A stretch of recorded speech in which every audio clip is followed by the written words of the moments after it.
Hello students, our last topic of chapter solid. हम जो properties of bulk matter हमने जो यूनिट स्टार्ट की है उसमें जो फर्स्ट पार्ट है दैट इज सॉलिड, इसका हमने आज लास्ट टॉपिक डिस्कस करना है और क्लास में हमने इसी को पढ़ा था आज. सो topic is effect of compression. Compression का मीनिंग आप समझते होगे कि कंप्रेस करने से वॉल्यूम डिक्रीज होता है. तो इफेक्ट ऑफ कंप्रेशन मतलब दबाना किसी को. Okay, so effect of compression किस पे इफेक्ट? डेंसिटी पे. मींस अगर आप किसी को कंप्रेस करोगे उसके डेंसिटी पे इफेक्ट क्या आएगा. और मैं सिस्टम क्या ले रहा हूं? लिक्विड ले रहा हूं. ओके, तो आगे हम लिक्विड ही डिस्कस करने जा रहे हैं, इसलिए ये टॉपिक इंपॉर्टेंट हो जाता है हमारे लिए पढ़ना. सो इफेक्ट ऑफ कंप्रेशन हम पढ़ते हैं. देखो कंप्रेशन क्या, जैसे मैं यहाँ अगर एक डायग्राम से आपको शो करूँ, सपोज मैंने क्या किया, ये वैसे मैं एक सॉलिड का एग्जांपल ले रहा हूँ. ये बॉल है, मैंने इसको चारों तरफ से क्या किया, कंप्रेस किया, दबाया. ओके, जब मैं इसको दबाऊंगा तो ऑब्वियसली इसका वॉल्यूम क्या हो जाएगा, डिक्रीज हो जाएगा. वॉल्यूम डिक्रीज हो गया. ठीक है, अब जो इस पर्टिकुलर शेप का जो मास है वो तो कांस्टेंट है, मास तो कहीं नहीं गया ना. ये कंप्रेस हो गया तो ये जो इसके जो एटम्स होंगे वो क्लोजली पैक्ड हो गए होंगे, ज़्यादा पास पास आ गए होंगे. तो मास तो उतना ही है लेकिन वॉल्यूम डिक्रीज हो गया. सिमिलर आप किसी लिक्विड के लिए भी ऐसा कर सकते हो. भाई कंप्रेसिबल लिक्विड होना चाहिए. जैसे वाटर है वो मतलब ऑलमोस्ट इनकम्प्रेसिबल. इनकम्प्रेसिबल मतलब जो कंप्रेस नहीं हो सकता, ऑलमोस्ट. और वैसे हमारे पास कुछ लिक्विड्स हैं जो कंप्रेस हो सकते हैं. तो density is equal to mass over volume. अगर आप कंप्रेस करते हो तो आप वॉल्यूम को डिक्रीज कर रहे हो. ऑब्वियसली आप उसे दबा रहे हो तो वॉल्यूम डिक्रीज हो रहा है, जैसा अभी हमने देखा था. तो ऑब्वियसली क्या होगा, डेंसिटी इंक्रीज होगा क्योंकि मास तो कांस्टेंट है. So density is inversely proportional to volume. और डेंसिटी अगर इन्वर्सली प्रोपोर्शनल है तो वॉल्यूम के बढ़ने के साथ डेंसिटी घटेगी और वॉल्यूम के घटने के साथ डेंसिटी बढ़ेगी. ये इन्वर्सली उल्टा रिलेशन होता है इनके बीच में. ओके, अब आपने 11th के मैथमेटिक्स में नहीं पढ़ा है या फिर आपने दो फिजिक्स में सर ने आपको जो बेसिक्स हमारा चला था उसमें जरूर डिस्कस हुआ होगा लॉगरिथम. सो लॉगरिथम का आज अपने को यहाँ पर क्या करना है, एक यूज करना है. तो कैसे यूज करना है लॉग का, मैं यहाँ पर आपको एक ना आइडेंटिटी लिख के दिखाता हूँ लॉग की. Log of m into n, ये हमें इनका लॉग लिखना है. तो एक्सपेंशन क्या होगा इसका, इसका एक्सपेंशन होगा log of m plus log of n. Okay, ये हमारा एक्सपेंशन होता है. सेकेंड आइडेंटिटी ये होती है log of m over n, m divided by n. तो इसकी जो हमारे पास आइडेंटिटी एक्सपेंशन आएगा वो आएगा log m minus log n. Okay, ठीक है. देखो हम और भी बहुत सारी प्रॉपर्टीज हैं लॉग की, लेकिन मुझे जो यूज करना है वो मैं यहाँ लिख रहा हूँ. ठीक है, हमें ये यूज करना है. और देख लेते हैं जो यूज होना है वो मुझे थोड़ा सा डिफरेंशिएशन भी यूज होना है, तो मैं डिफरेंशिएशन का यूज करूंगा. तो डिफरेंशिएशन देखते हैं. अब लॉग के केस में डिफरेंशिएशन क्या होगा, suppose you have this equation log y is equal to log of x. आपको इसका डिफरेंशिएशन करना है. सपोज विद रेस्पेक्ट टू किसके रेस्पेक्ट में, चलो टाइम के रेस्पेक्ट में करते हैं इसका डिफरेंशिएशन. ओके, तो लेफ्ट हैंड साइड पे डिफरेंशिएशन अप्लाई करो. This is D by Y D T is equal to log X का डिफरेंशिएशन करो. तो सबसे पहले देखो ये एक नई चीज आई है ना लॉग, तो पहले आपको लॉग को ऑपरेट करना होगा. उसके बाद ये x जो वेरिएबल है इसको टाइम के रेस्पेक्ट में डिफरेंशिएट करोगे. तो पहले लॉग को हम सॉल्व करते हैं. तो लॉग ऑफ x का होता है 1/x, मतलब लॉग के साथ में अगर कोई भी आपके पास क्वांटिटी है उसका डिफरेंशिएशन करना है तो 1 अपॉन करके वो उस क्वांटिटी को आप लिख दो इनटू. अब आपके पास ये वेरिएबल है, इसको सॉल्व कर दिया. तो हमने डिफरेंशिएशन किसका किया, लॉग का. आइडेंटिटी लगा दी. अभी x का डिफरेंशिएशन करते हैं टाइम के रेस्पेक्ट में, तो क्या लिखेंगे बच्चों, dx अपॉन dt. ठीक है, so this is the differentiation of any logarithm. कोई लॉग करके आपको वैल्यू दी हुई है तो उसका ये डिफरेंशिएशन ऐसे होता है. ठीक है, तो ये जो dy बाई dt है ये किसे शो कर रहा है, इसका मीनिंग है, फिजिकल सिग्निफिकेंस क्या है, इसका मीनिंग है चेंज. चेंज कैलकुलेट कर रहे हैं हम, change in y with respect to किसके रेस्पेक्ट में, हमने देखो किसके रेस्पेक्ट में, नीचे क्या लिखा हुआ dt, मतलब टाइम के रेस्पेक्ट में, टाइम के रेस्पेक्ट में। इसका मतलब जब small time interval dt very होगा तो जो y के अंदर चेंज है वो dy होगा, ये होता है इसका मीनिंग। ओके, तो यहाँ इस तरह का वेरिएशन, तो x में किस तरह का, वो इस तरह का वेरिएशन आएगा, इसे बोलते हैं हम डिफरेंशिएशन। और चेंज को मैं डेल्टा से भी रिप्रेजेंट कर सकता हूँ, मतलब मैं इसको डेल्टा वाई भी लिख सकता हूँ, ये भी एक्चुअली क्या है, चेंज इन वाई है।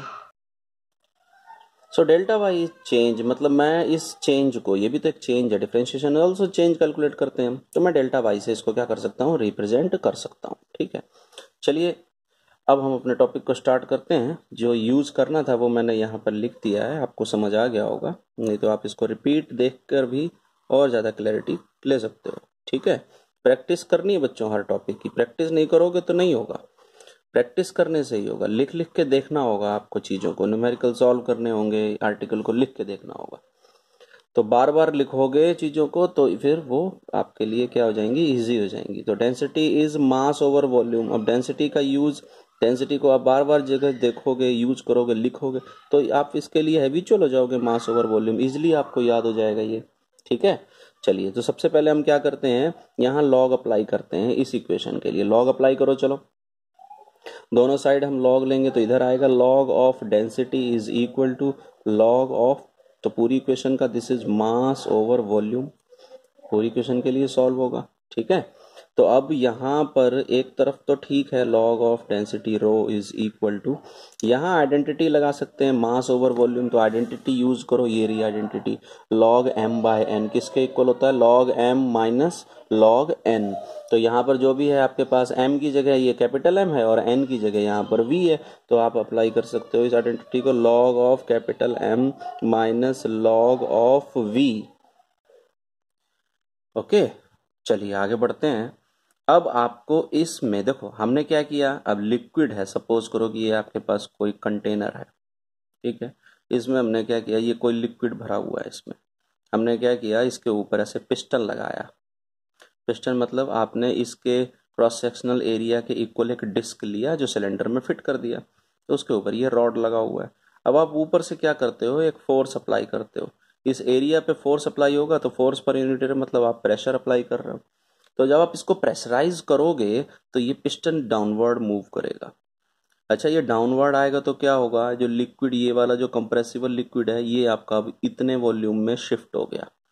शिफ्ट हो गया तो ये आपने जो नीचे शिफ्ट किया है इसके अंदर डेल्टा वी का चेंज आ गया, मतलब वॉल्यूम जो था अब डिक्रीज हो गया, तो इसे हम बोलेंगे कंप्रेस हो गया। कंप्रेस हो गया, लेकिन लिक्विड की जो क्वांटिटी थी वो तो अभी भी उतनी ही है। तो जब उतना ही लिक्विड अभी भी है, it means mass is constant. Mass को तो मैं कांस्टेंट ट्रीट कर सकता हूँ क्योंकि मास थोड़ी बदला है, लेकिन वॉल्यूम डिक्रीज हो गया। ओके, तो आपकी डेंसिटी भी बदलेगी, मास तो कांस्टेंट है और वॉल्यूम भी बदलेगा। वॉल्यूम डिक्रीज होगा तो डेंसिटी इंक्रीज होगी। ठीक है, इनवर्सली प्रोपोर्शनल है। तो यही वेरिएशन हमें देखना है। तो अगर चेंज आ रहा है इन क्वांटिटीज में तो आप यहाँ क्या अप्लाई कर सकते हो, डिफरेंशिएशन। तो मैंने डिफरेंशिएशन अप्लाई किया किसी पर्टिकुलर कांस्टेंट या सेम वेरिएबल के केस में। सेम वेरिएबल मतलब मैं डेंसिटी के अंदर भी चेंज कैलकुलेट कर रहा हूँ, मास के अंदर भी और वॉल्यूम के अंदर भी। तो जब आप इसके अंदर चेंज कैलकुलेट करोगे तो डिफरेंशिएट करोगे अब इक्वेशन को। डिफरेंशिएशन करते हैं, चलिए। तो डिफरेंशिएशन से क्या आएगा, लॉग को सॉल्व करो तो पहले आप लिखोगे 1/ρ इनटू, अब डेंसिटी के अंदर वेरिएशन देखो, सो what is the variation of density, तो चेंज इन डेंसिटी, जैसे हमने dy by D T time के रेस्पेक्ट में किया तो उसको मैंने क्या बोला, ये चेंज इन y है, ये चेंज इन y है, तो मैं उसे डेल्टा y से रिप्रेजेंट कर सकता हूँ। यहाँ मैं पैरामीटर डिफाइन नहीं कर रहा हूँ, किस पैरामीटर के रेस्पेक्ट में हम इसे डिफ्रेंशिएट कर रहे हैं। तो यहाँ में क्या आएगा, जो भी आएगा वो चेंज आएगा डेंसिटी में। ओके, सिमिलर लॉग m क्या होगा, 1/m इनटू, ये क्या आएगा आपका डेल्टा m आएगा, माइनस इसको करोगे डिफ्रेंशिएट तो 1/v इनटू, यहाँ पर आएगा डेल्टा v। ओके, किस पैरामीटर के रेस्पेक्ट में किया है वो यहाँ बताने की जरूरत नहीं है। अगर आप फिर भी डिफाइन करना चाहते हो तो जो भी पैरामीटर होगा वो तीनों के साथ में, मतलब दोनों साइड्स एक साथ आएगा, वो कैंसिल हो जाएगा, तो उसे हम रिप्रेजेंट ना ही करें तो भी कोई प्रॉब्लम नहीं है। तो ये इक्वेशन जो आपकी बनेगी वो बनेगी delta rho by rho is equal to delta m by m minus delta v upon v। Okay, ठीक है, ये आपके पास इक्वेशन बन गई। यहां से देखो आप एक खास बात क्या है, ये मैं कैलकुलेट कर रहा हूं, ये जो टर्म है ये क्या रिप्रेजेंट कर रही है, ये टर्म रिप्रेजेंट करती है change in mass. Change in मास, जब आपने वॉल्यूम डिक्रीज किया, कंप्रेस किया लिक्विड को, तो मास में कितना चेंज आया वो आपको यहाँ पुट करना होगा। लेकिन हमें पता है मास क्या है, कांस्टेंट, मास तो चेंज हो नहीं रहा, तो डेल्टा एम की वैल्यू क्या हो जाएगी बच्चों, zero. Okay, change in mass zero, तो ये वाली जो पूरी टर्म है ये zero, zero upon something zero, इसको आप लिखो या मत लिखो कोई फर्क नहीं पड़ता, इसको हमें हटाना होगा, ये जीरो हो जाएगा। तो आपकी जो इक्वेशन है वो अब मॉडिफाई हो जाएगी इस फॉर्म में, delta rho by rho is equal to minus delta V by V, equation number 1। ठीक है, ये हमारे पास इक्वेशन आ गई, delta rho by rho is equal to negative of delta V upon V. ठीक है, देखो नेगेटिव से आप समझ पा रहे हो क्या होगा, नेगेटिव का मतलब क्या है, नेगेटिव का मतलब है देखो जब आपने डेंसिटी को चेंज किया और वॉल्यूम भी चेंज हो रहा है, लेकिन इन दोनों का जो चेंज है वो एक सा नहीं है, अपोजिट है। अपोजिट को शो क्या कर रहा है, नेगेटिव। डेंसिटी बढ़ रही होगी तो वॉल्यूम डिक्रीज हो रहा होगा, तो अपोजिट चेंज हुआ है ना, इसीलिए नेगेटिव साइन आ गया इधर। ठीक है, ओके, अब मैं बात करता हूं बल्क मॉडुलस की। याद करो अपने पीछे टॉपिक को, बल्क मॉडुलस ऑफ इलास्टिसिटी, जो हमने प्रीवियस टॉपिक्स किए हैं उसमें हमने बल्क मॉडुलस ऑफ इलास्टिसिटी पढ़ा हुआ है। तो बल्क मॉडुलस बी क्या आया था बच्चों, ये क्या होता है, normal stress upon volumetric strain. Volumetric strain ये bulk modulus solid liquid gas तीनों के लिए डिफाइन होता है। यंग्स मॉडुलस आपका ओनली फॉर सॉलिड्स डिफाइन होता है, बी आपका तीनों के लिए डिफाइन होता है, इसलिए हम यहाँ इसको लिक्विड के लिए भी अप्लाई कर सकते हैं। So bulk modulus normal stress upon volumetric strain, B is equal to stress क्या होता है, force upon area divided by volumetric strain. Volumetric strain delta V upon V, ये भी नेगेटिव चेंज है, वॉल्यूम डिक्रीज हो रहा है तो minus delta V upon V. Okay, अब इस फोर्स अपॉन एरिया को हम क्या लिखते हैं, प्रेशर, तो ये आ जाता है प्रेशर, और ये डेल्टा वी अपॉन वी का वी जो डाउनवर्ड है ये ऊपर चला जाएगा, V upon delta V with negative sign. Okay, तो delta V upon minus delta V upon V की वैल्यू बताओ क्या होगी, minus delta V upon V की वैल्यू आएगी, ये डेल्टा वी इधर आया, वी नीचे आया, तो बी प्रेशर को डिवाइड करेगा, या आप positive delta V upon V की वैल्यू निकालो तो ये माइनस पी अपॉन बी आएगी, this is pressure upon bulk modulus. Okay, अब इस वैल्यू को मैं इक्वेशन नंबर 1 में पुट करूंगा, ये बात ध्यान रखना, आप डेल्टा वी अपॉन वी की वैल्यू पुट करूंगा माइनस पी बाई वी, यहाँ एक नेगेटिव ऑलरेडी है, एक नेगेटिव इस वैल्यू के साथ यहाँ आएगा, तो नेगेटिव नेगेटिव पॉजिटिव हो जाएगा, मतलब पॉजिटिव आंसर आएगा। ओके, आगे देखते हैं। तो फर्स्ट इक्वेशन क्या थी, मैं यहाँ फर्स्ट इक्वेशन लिख रहा हूँ बच्चों। फर्स्ट इक्वेशन में हमने क्या पढ़ा था अभी, डेल्टा वी, हमने जो डेल्टा वी अपॉन वी की वैल्यू पुट करनी है, तो वो किसमें पुट करनी है, delta rho by rho is equal to minus delta V upon V, और उस हमने अभी सॉल्व किया तो delta rho by rho is equal to minus delta V, तो डेल्टा वी अपॉन वी की वैल्यू क्या आई थी, माइनस पी अपॉन बी, तो नेगेटिव नेगेटिव पॉजिटिव हो गया, this is pressure upon bulk modulus, so this is delta rho by rho is equal to pressure upon bulk modulus, and which is delta rho की value find out करो, क्योंकि मुझे effect या जो changes calculate करने हैं वो density में कैलकुलेट करने हैं, तो delta rho is equal to density into pressure upon bulk modulus, ये रो इसको इधर जाके मल्टीप्लाई करेगा। ठीक है, अच्छा ये क्या लिखा हुआ है, this is change in density, है ना, चेंज इन डेंसिटी, तो ये क्या है, final density minus initial density. Finally density increase हुई है क्योंकि वॉल्यूम डिक्रीज हुआ है, कंप्रेशन हुआ है ना, तो वॉल्यूम डिक्रीज हुआ, डेंसिटी बढ़ी है, तो रो डैश ऑब्वियसली रो से बड़ा होगा, so this is delta rho, तो मैं डेल्टा रो की बजाय रो डैश या rho prime minus rho put कर सकता हूँ, it is equal to rho pressure upon volume.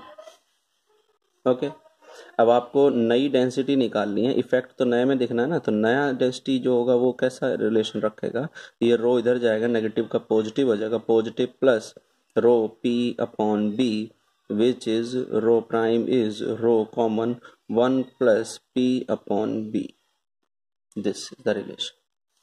Okay, ये आ गया। अब देखो एक क्वांटिटी हमने और पढ़ी, जब हमने बल्क मॉडुलस पढ़ा था तो हमने पढ़ा था reciprocal of bulk modulus is small के, दैट इज कंप्रेसिबिलिटी।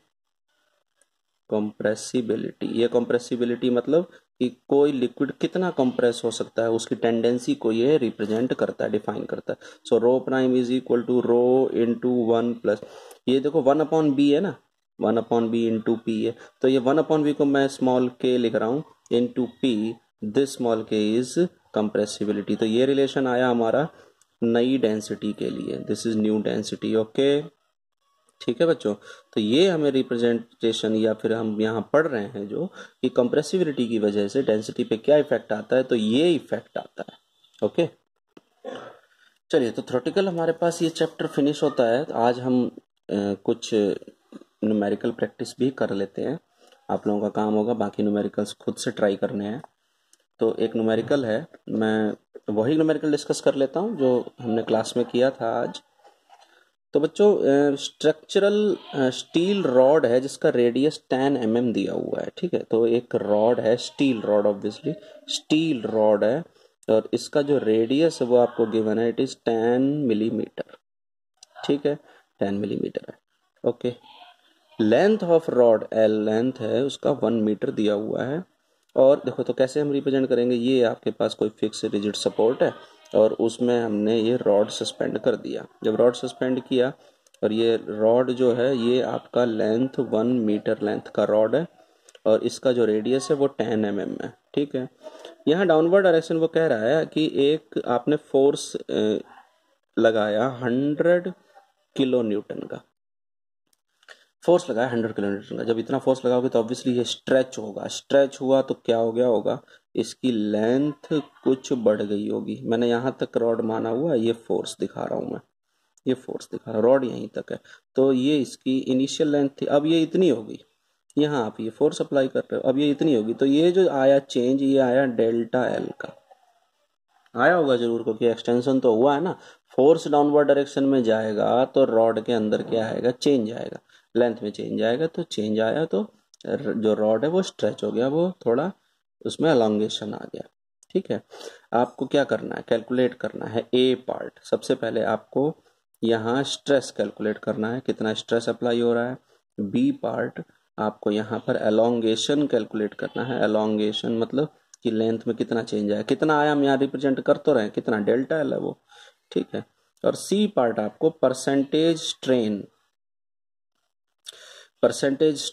कैलकुलेट करना है इन रॉड, रॉड के अंदर कितना परसेंटेज स्ट्रेन कैलकुलेट जो यहाँ है वो प्रोड्यूस होगा। गिवन क्या है, यंग्स मॉडुलस, वाई की वैल्यू दी है रॉड की, स्टील की, मतलब ये स्टील मटेरियल का होता है ना यंग मॉडुलस, जो भी कांस्टेंट डिफाइन करते हैं। तो यहाँ पर जो आपको दिया हुआ it is 2 into 10 power 11 newton per metre square. देखो मॉडुलस जो कोफिशिएंट जो कांस्टेंट है इलास्टिसिटी के, उन सब की यूनिट वही होती है ना जो स्ट्रेस की होती है, Newton per metre square.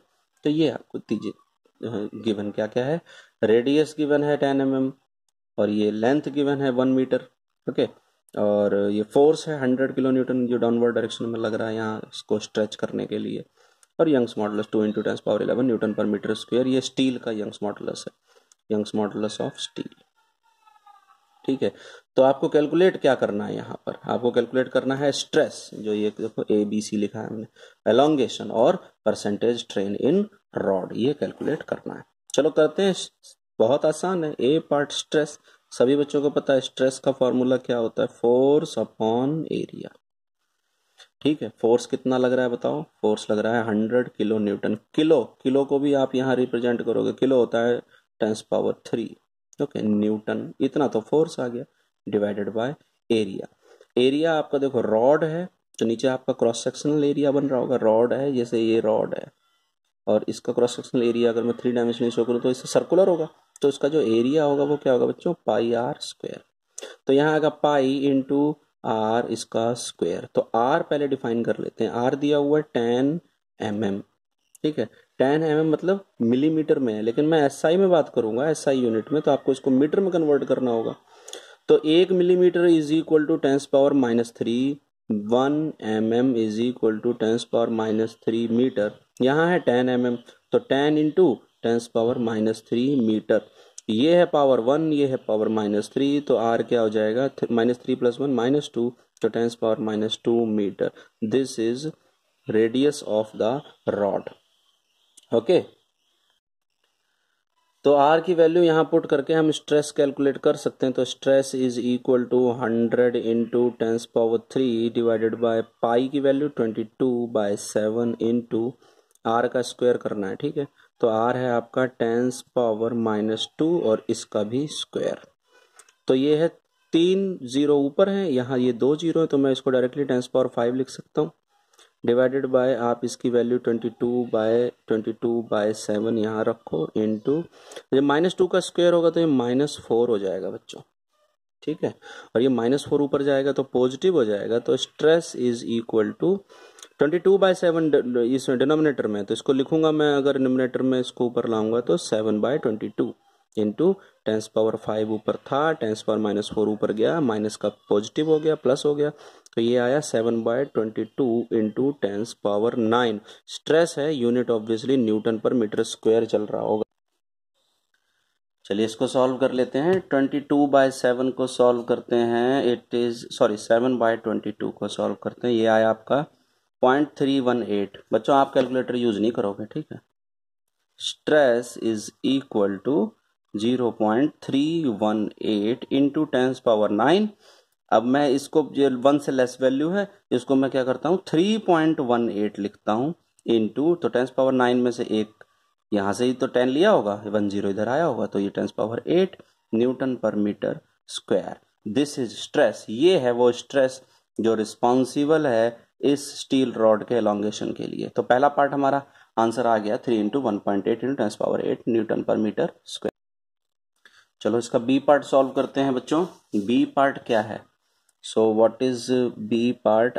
Actually आपको इसमें फाइंड आउट करना है एलोंगेशन।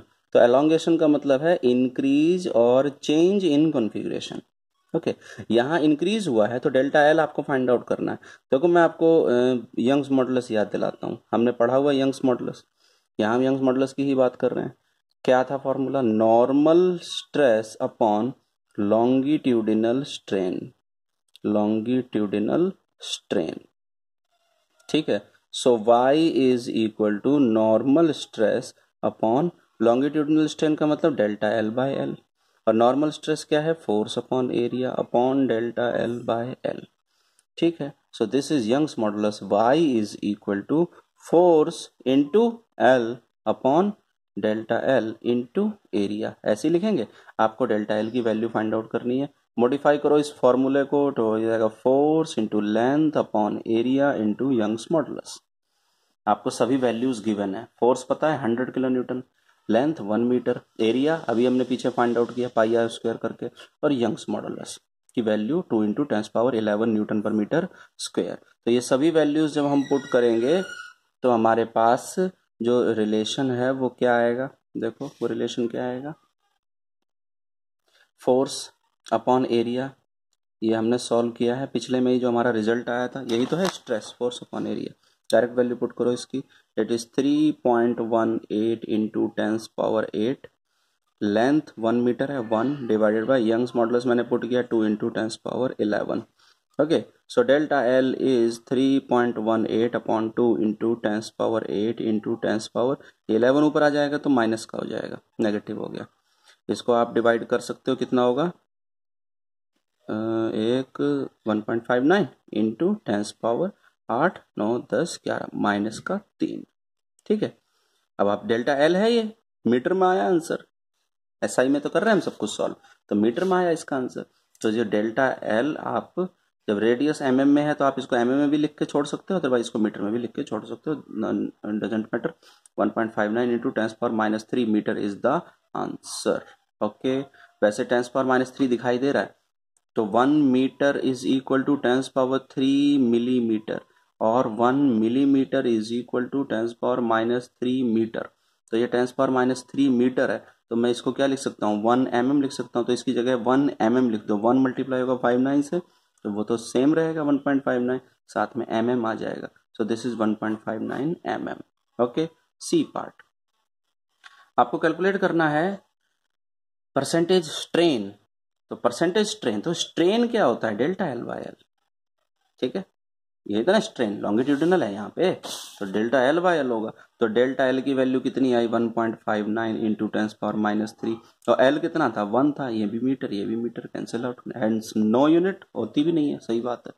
तो delta L by L 1.59, so it is 1.59 into 10⁻³ metre, sorry कोई यूनिट नहीं, ये वैल्यू आई है आपके पास डेल्टा एल बाय एल की। और परसेंटेज कैलकुलेट करने के लिए क्या करते हैं हम, इसकी इंटू 100, तभी तो परसेंटेज आएगा, ये परसेंटेज निकाल दो आप। सो 1.59 इंटू 10⁻³ इंटू 100, ये है 10⁻²।